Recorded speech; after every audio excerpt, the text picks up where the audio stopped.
오늘은 북한으로 가보겠습니다.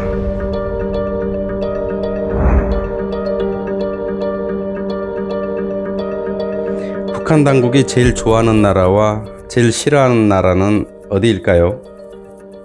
상식적으로 북한과 친한 나라가 어디인지, 그리고 적대적인 나라가 어디인지는 여러분들도 쉽게 짐작이 되실 텐데요. 막상 뚜껑을 열어본다면 여러분들이 생각했던 것과는 다소 차이가 날 수도 있습니다. 현재 돌아가는 세계 정세를 보면 북한은 중국이나 러시아와 밀접한 관계에 있고 미국과는 대단히 적대적인 관계에 있는 것 같습니다. 국가들 간의 관계는 세계 정세의 흐름에 따라 시시각각 달라질 수 있죠. 따라서 어떤 나라가 정말로 좋게 생각하는 국가와 나쁘게 생각하는 국가가 어딘지 알기 위해서는 그 나라 학생들에게 가르치고 있는 교과서의 내용을 살펴보면 정확히 알 수 있습니다.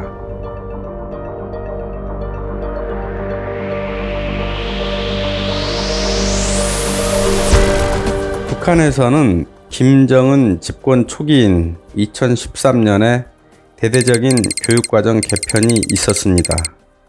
북한 정권의 대외관이 반영된 학습 내용은 고급 중학교 2학년 지리 교과서에 수록되어 있습니다. 이 교과서의 머리말을 보면 북한 당국이 어떤 목적으로 학생들에게 지리를 가르치는지 바로 알 수 있습니다.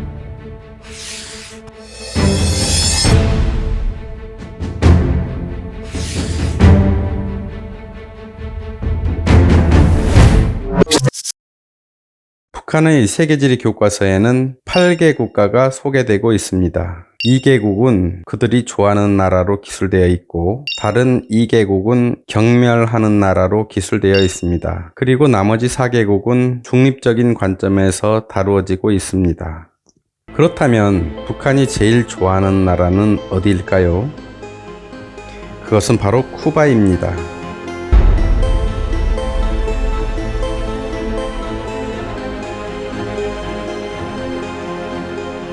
교과서 내용에 따르면 북한과의 친선 국가인 쿠바는 지하 자원이 많은 편이지만 미국의 지속적인 경제 봉쇄로 어려움을 겪고 있는데 미국의 경제 봉쇄에도 굴하지 않고 사회주의를 고수하며 경제 건설에 힘쓰는 국가라고 소개하고 있습니다.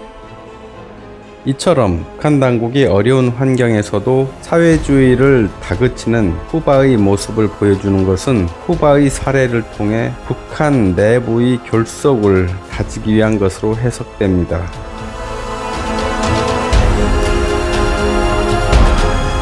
북한 당국이 두 번째로 좋아하는 나라는 어디일까요? 이집트입니다. 이집트에 대해서는 사막, 수에즈나 나일강 유역 등을 소개하면서 다음과 같은 측면을 강조하고 있습니다. 영국, 프랑스 식민주의자들은 수십만 명의 이집트 인민들을 강제로 동원하여 이 운하를 11년간 건설하였으며 이것을 틀어지고 오랫동안 원유를 비롯한 많은 자원을 약탈해 갔다. 이러한 관점은 일제 식민 통치 치하에서 강제 동원되었던 북한 인민들의 역사도 이집트의 역사와 동질성을 띠고 있다는 것을 강조하는 것처럼 보입니다. 참고로 이집트의 오라스콤 회사는 현재 북한에서 조선 최신 회사와 합작으로 북한의 이동통신망을 운영 중이라고 합니다. 북한이 좋아하는 두 국가가 쿠바와 이집트라는 사실에 많은 분들이 의아하게 생각하실 수도 있을 것입니다. 왜 중국이나 러시아가 아닌가라고요. 사실 북한 당국이 미국에 대항하기 위해서는 전략적으로 중국이나 러시아와 긴밀한 관계를 유지할 필요는 있겠지요. 그렇지만 속으로는 중국에 대해 또로 경계하는 측면도 있다고 합니다.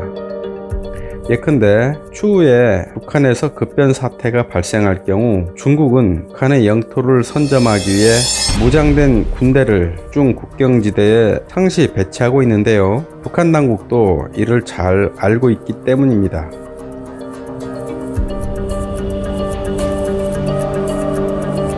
그렇다면 북한 당국이 제일 싫어하는 나라는 어디일까요? 미국입니다. 미국에 관한 내용은 시작부터 매우 적대적인 관점으로 기술됩니다. 위대한 수령 김일성 대원수께서는 다음과 같이 교시하시었다. 미 제국주의는 현대의 가장 흉악하고 파렴치한 침략자, 약탈자이며 세계의 모든 진보적 인민들이 첫째가는 공동의 원수입니다. 미국과 관련된 내용을 보면 미국의 역사는 200여 년밖에 안 되지만 그들의 역사는 다른 나라들에 대한 침략과 약탈 그리고 수억만 인민들에 대한 착취로 일관되어 있습니다. 미국은 침략 전쟁을 목적으로 군수품 생산이 경제의 기본인 국가이며 미국 경제는 소수의 독점 자본가들에 의해 장악되어 있다고 기술되어 있습니다. 또한 워싱턴은 반동적이며 침략적인 정책을 집행하는 행정도시이고 뉴욕은 미국 자본가들의 소굴이라고 소개하며 세계적으로 인종차별과 빈익빈 부익부가 가장 극심한 사회라고 기술하고 있습니다.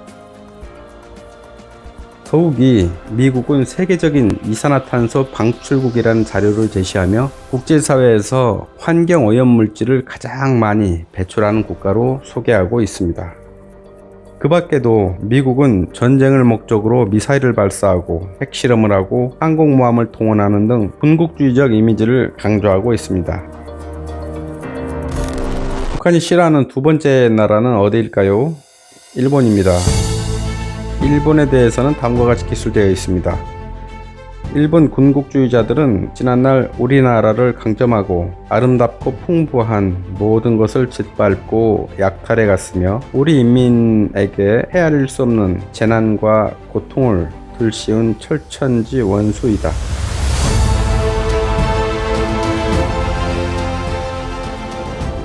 미제에 의하여 되살아난 일본 군국주의자들은 대동아 공영권의 옛 꿈을 실현하기 위해 악랄하게 활동하고 있다.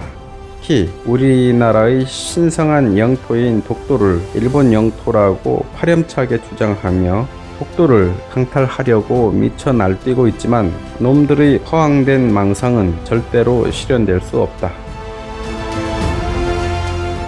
북한 당국의 이러한 집필 의도는 섬나라인 일본이 지진과 화산이 많이 발생하고 자원이 부족하여 다른 나라의 자원을 약탈하는 국가라는 이미지와 일본의 침략주의를 부각시키기 위한 것으로 이해됩니다.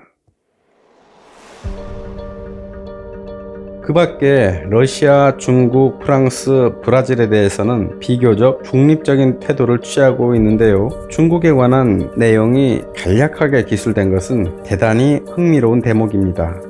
사실 교과서가 개편되던 시기만 하더라도 북중 관계는 지금과는 전혀 달랐습니다. 당시 중국은 북한의 핵 개발 및 핵 실험을 자제할 것을 요구하는 등 북한의 비핵화 당사자들과 같은 목소리를 내므로써 북한과는 상당히 불편한 관계에 있었습니다. 따라서 당시의 그러한 북중 관계가 반영된 듯 중국 관련 내용은 대폭 축소된 것을 알 수 있습니다.